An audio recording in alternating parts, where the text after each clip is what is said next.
Hey everybody, in this video I want to put a magnifying glass on how I play guard versus an opponent that's trying to pass me on their knees. If you haven't seen my spine crossing video, then you should really just go and watch it now, because otherwise this is not going to make a lot of sense. And especially pay attention to the part where Gordon Ryan plays guard against Josh Barnett.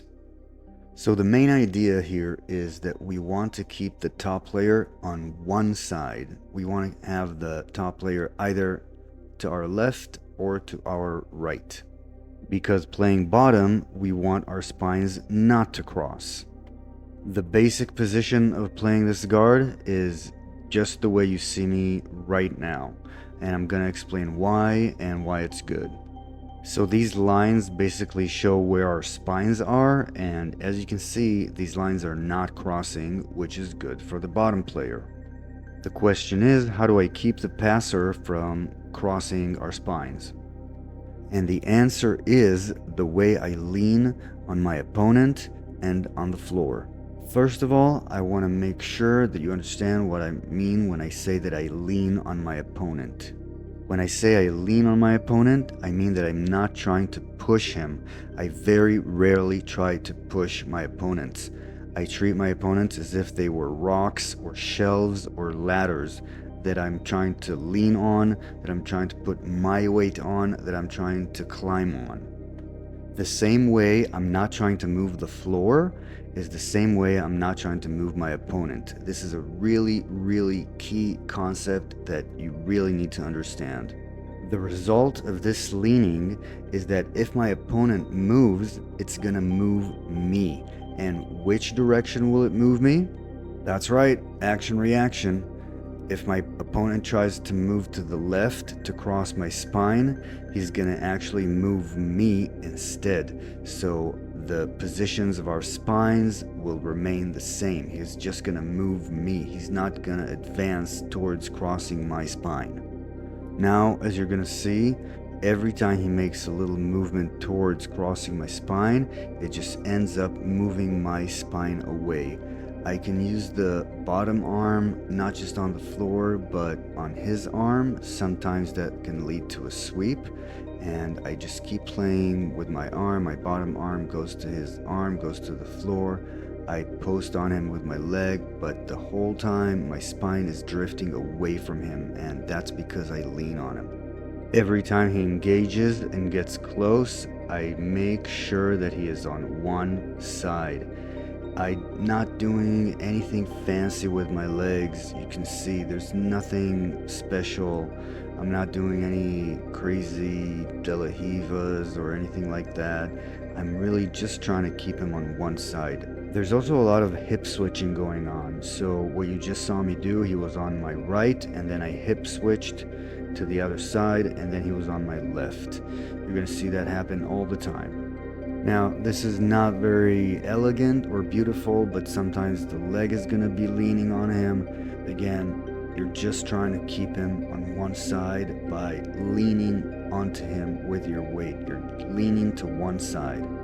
This is a relatively defensive guard, but when you have a really strong guy on top of you, sometimes that's the best you can do. My training partner here is a perfect example. This is none other than Chuck Talley. He's a 3rd degree black belt. He's been training for, I think, around 25 years.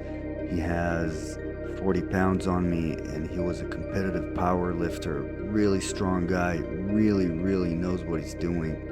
He is extremely precise with his weight distribution, and it's really not an easy job keeping him from passing my guard. One thing you can pull off playing this guard is going for an arm drag. You're going to see my right hand just under his armpit, and now I want you to notice my left elbow. I'm going to go right under his hand, and I'm going to control his arm for just a second to get a grip on his wrist, and now I have a good arm drag going, and I was finally able to pull off something from the back. Right now I want to highlight something really cool that Chuck is doing to not let me get the arm drag. In order to get the arm drag, this is the direction my butt needs to go. My butt needs to go around Chuck and get to Chuck's other side. And the way Chuck is going to prevent that is by moving his butt the same direction. This makes the way that my butt needs to travel a lot longer, so it completely ruins my position and this arm drag is dead. I go back to leaning on him and I'm just going to look for my next opportunity.